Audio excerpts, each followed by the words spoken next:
Most people don't notice it, but there is a quiet habit that shapes the way they deal with others. It's the constant need to explain themselves. At first it looks harmless, even polite. After all, when you justify your choices or your moods, it can feel like you're being thoughtful, like you care about how others see you. But deep down, this habit usually comes from a wound, not from kindness.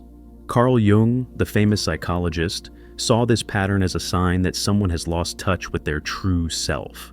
When you feel the need to explain who you are, what you feel, and why you act the way you do, it shows that you don't fully trust your own truth. Instead of standing firm in yourself, you are asking others to confirm that you are allowed to exist as you are.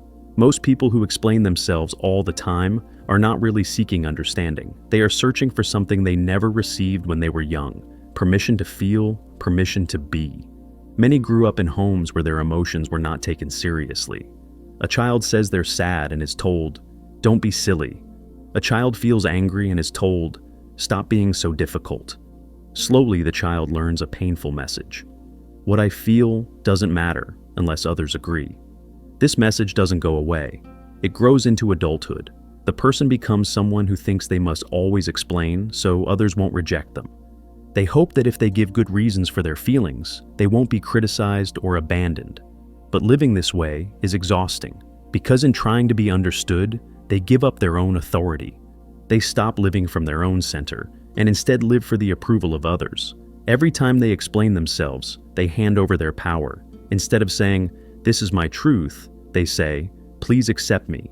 And the more they do this, the further away they move from who they really are.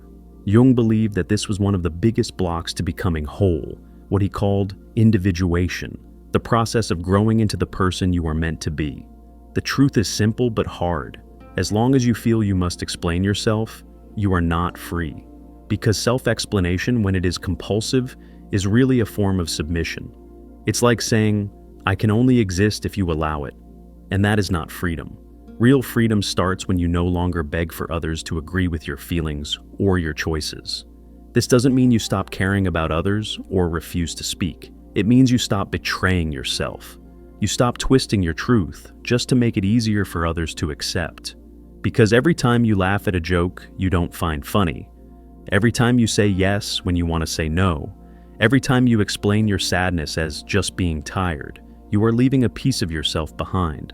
The danger is that the world often praises this behavior. People like the agreeable one, the one who explains themselves, the one who avoids conflict. But what looks like harmony is often inner emptiness, and this emptiness grows into anxiety, low self-esteem, and even depression. The soul does not like being ignored. It keeps asking to be heard.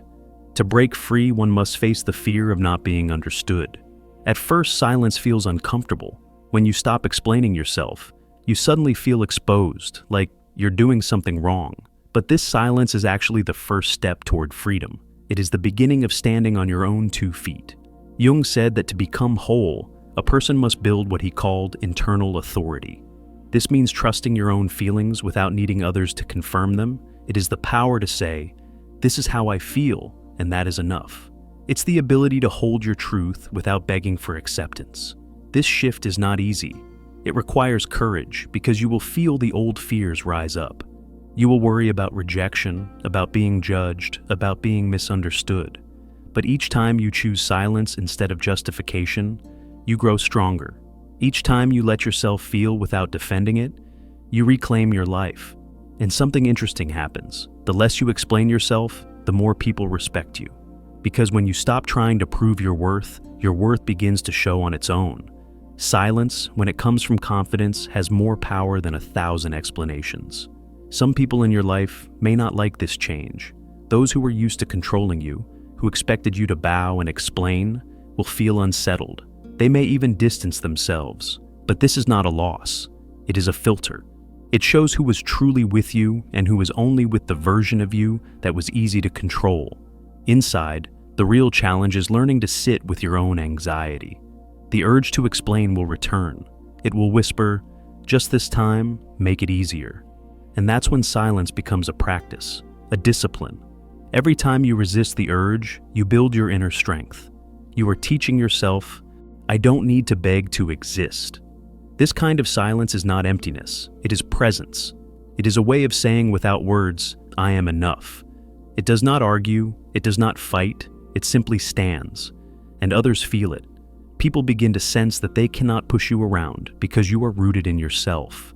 Jung believed that this is the turning point of the soul. It's when you stop asking, am I enough?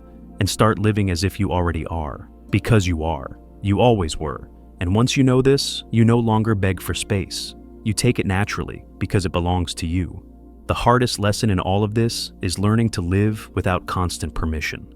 For years, you may have been shaped by the belief that your feelings are only valid if someone else agrees with them.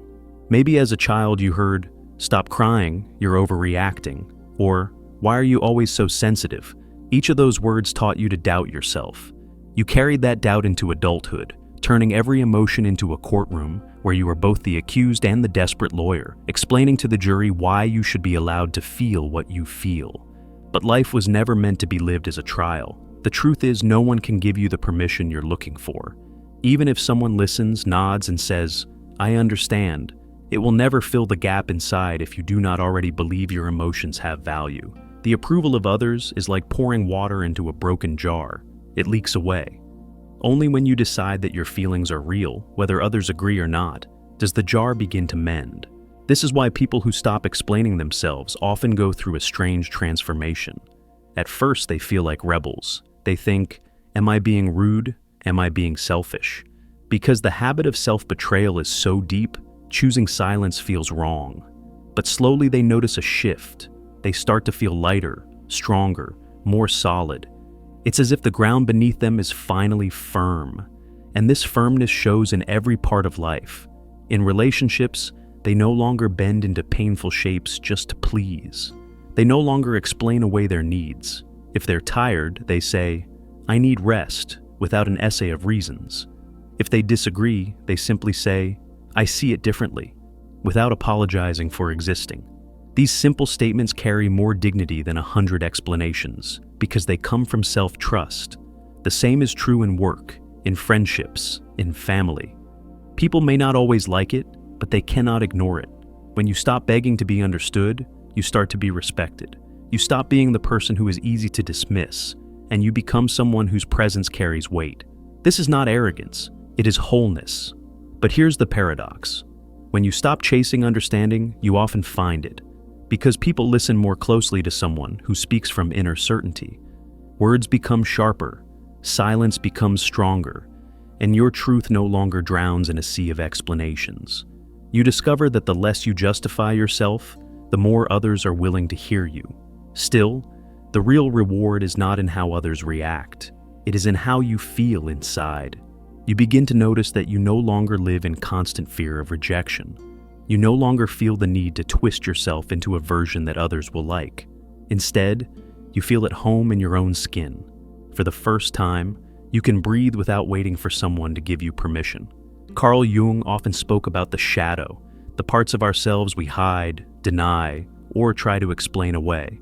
When you stop justifying yourself, you stop running from your shadow. You begin to accept that your anger, your sadness, your joy, your desires, they all belong to you. They are not mistakes to explain away. They are parts of your wholeness.